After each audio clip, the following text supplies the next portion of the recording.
regreso a Cartagena es que suceden los hechos. Yo cojo el bus tipo 9 de la mañana, más o menos. Porque recuerdo que teníamos un cumpleaños en la familia y yo tenía que llevar la carne, el queso, todo, la comida. Y tenía que ir temprano. La señora me estaba esperando. Ese día iba yo para el Carmen de Bolívar. Iba a comprar aguacate para revenderlo, para rebuscarme algo, ya, para negociarlo. No, yo viajaba al Carmen porque uno rendía la plática que compraba, compraba galletas, uno las pilla, las cobra, los aguacates uno los compra un precio, en otro precio, y con eso más o menos uno sobrevivía. Cuando fui interceptada en el bus. Ahí se paró el señor, un metro antes, se identificó como de la FARC y dijo que era un secuestro, que el bus iba a ser desviado para la vereda. Yo la gente vestía verde y pienso que es el ejército, la policía. Sucede que no, era un grupo guerrillero que me dijeron que era FARC-EP y tenía el emblema aquí, el escudo es el emblema que usan ellos. Ajá, a la orden. La cédula, todo el mundo, cuando vieron mi cédula, se hizo uno sella con el otro. Que o sea, mira que veníamos 4 en la camioneta. Este es, bueno. Entonces, me bajaron. Alcancé a ver que incineraron unos camiones, unas tractomulas, y me dieron orden de subir hacia la zona alta de la carretera, zona montañosa. Aunque estas personas fueron secuestradas en retenes ilegales distintos, vivieron experiencias parecidas, que también las sufrieron miles de personas en las carreteras del Caribe colombiano a causa de las acciones del extinto Bloque Caribe de las FARC-EP.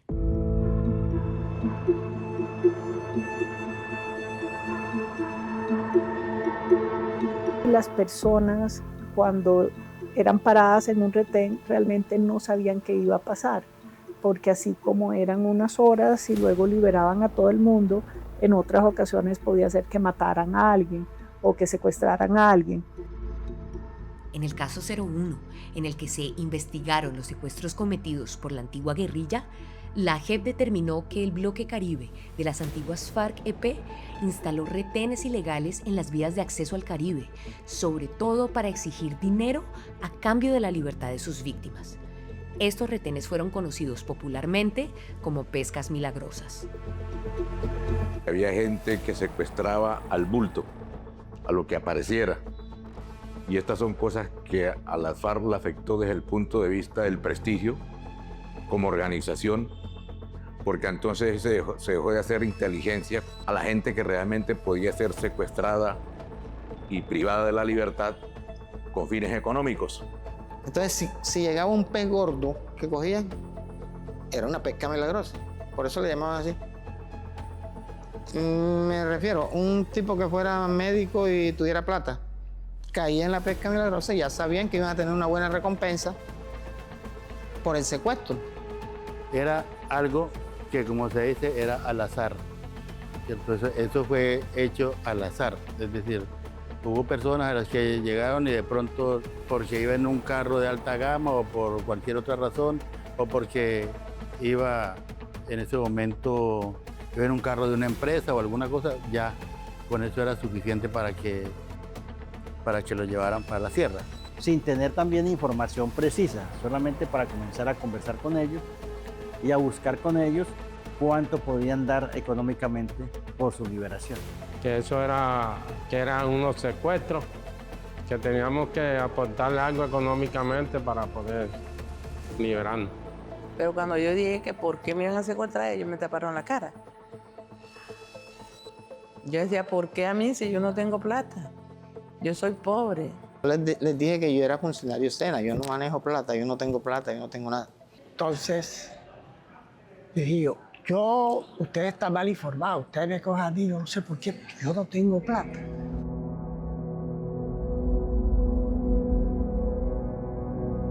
También en esos retenes tenemos hechos de combates, en los cuales las personas que estaban en el retén quedaban entre dos fuegos, con todo el temor y la afectación que esto producía.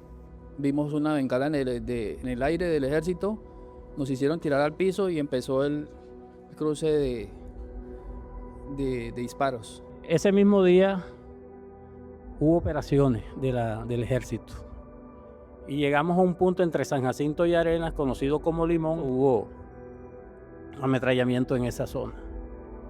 Y me recalcaban nuevamente, si el helicóptero viene para acá, el primero que cae eres tú. No vayas a correr. Hubo unos combates muy fuertes, nosotros nos cubrimos debajo de unas mulas que ya iban cargadas de chatarra. Ahí nos cubrimos, nos metimos varias familias ahí. Algunas de las víctimas eran liberadas en medio del enfrentamiento, pero otras quedaban secuestradas y después de largas caminatas llegaban a campamentos. En ocasiones podían permanecer en grupo y consolarse unas a otras, pero otras veces eran aisladas y los obligaban a permanecer en silencio. Y solo cuando el grupo llegaba a un lugar controlado por la guerrilla, entonces decidían el futuro de las víctimas. Ellos prestaban un teléfono para hacer una llamada. Me comuniqué allá con la familia mía, recolectaron una plata y una persona se la llevó allá y como al día siguiente fue que nos vinieron a liberar. Ahí hubo que vender muchas propiedades, hubo que vender casas, tuvieron que hacerse a compromisos económicos, prestar plata a unos intereses altísimos para poder, pues, solventar este hecho.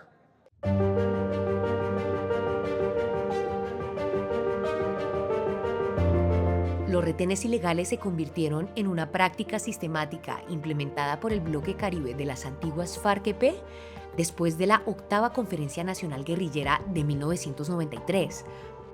En ese momento se creó oficialmente el Bloque Caribe y el secretariado les dio la orden de intentar ejercer el control de las vías principales de la región, con el fin de aislar a las ciudades principales del Caribe, Santa Marta, Cartagena, Barranquilla y Valledupar, así como de La Guajira en su frontera con Venezuela.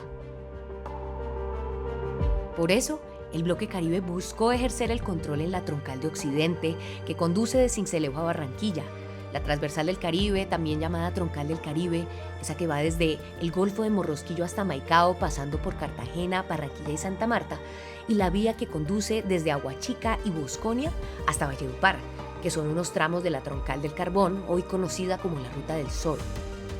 Es en esas vías donde ocurrieron las pescas milagrosas.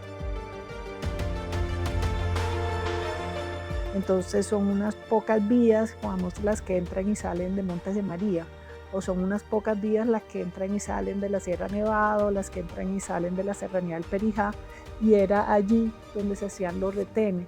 Entonces esto afectaba enormemente a las comunidades porque son sus vías de entrada y de salida, tanto cuando está lo que van a comerciar, va a vender sus productos, o a ingresar bienes y servicios, o a visitar familiares que están en las ciudades de la costa. La gente empezó a tener miedo de salir del territorio, de tomar esa vía por lo que pasaba allí. En esa época la gente se abstenía, la gente no le viajaba ni iba de viajar de noche, por esos retenes, secuestros que cogían a la gente, la secuestraban.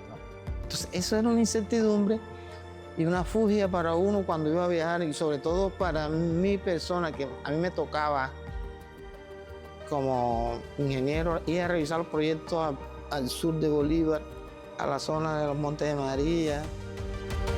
En las carreteras por las que se movió el extinto Bloque Caribe, también se realizaron retenes para ejercer el control territorial y así identificar a supuestos colaboradores del enemigo, para mostrar su presencia en el territorio e incluso para hacer política. Yo vengo a la parte de atrás y me entrega una cantidad de papeles de pasquines con membrete y donde se leía claramente el nombre de la FARC-EP, Frente 37, Frente 35. Yo me quedo ahí pasmado dentro del carro. Nosotros a veces pintábamos los vehículos con el nombre del Frente 37, Bloque Caribe. También repartíamos boletines de resistencia, hacíamos reuniones con la gente también en esos retenes y también repartíamos cuando esa época casé y CD. Entonces ahí estaba en ese boletín explicábamos cuál era el objetivo de las FARC, cuáles eran los logros que buscábamos nosotros. Más allá de la razón por la que se realizaron los retenes, estos hechos dejaron secuelas que aún, años después, permanecen en las víctimas, las comunidades y los territorios. Me liberaron el 13 de septiembre, pero en el transcurso de estos 13 días hubieron muchas cosas que se dieron en esa ausencia mía. Yo comenzaba mi vida marital con la que hoy es mamá de mis 2 hijos. En ese momento ella estaba embarazada de que sería mi primer hijo y que no lo tuvimos. Ella perdió, ella es nuestro primer hijo y bueno, muchas cosas más. Perdimos el futuro, porque esa tierra que yo entregué por 6 millones de pesos, hoy en día la vendieron por 80 millones de pesos.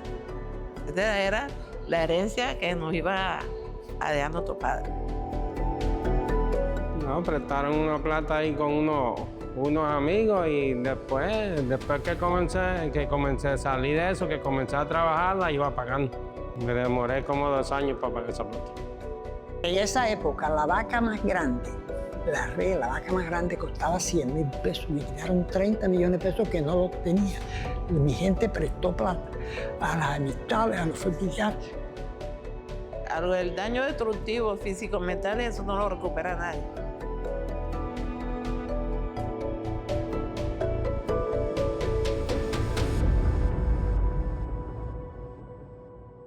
Hemos venido reflexionando bastante y yo he mirado que el secuestro fue un fenómeno, un crimen que no debía de haber existido, porque se puso en juego la vida y muchas veces murieron personas durante el cautiverio, durante el secuestro. Fue una situación muy dolorosa para el pueblo.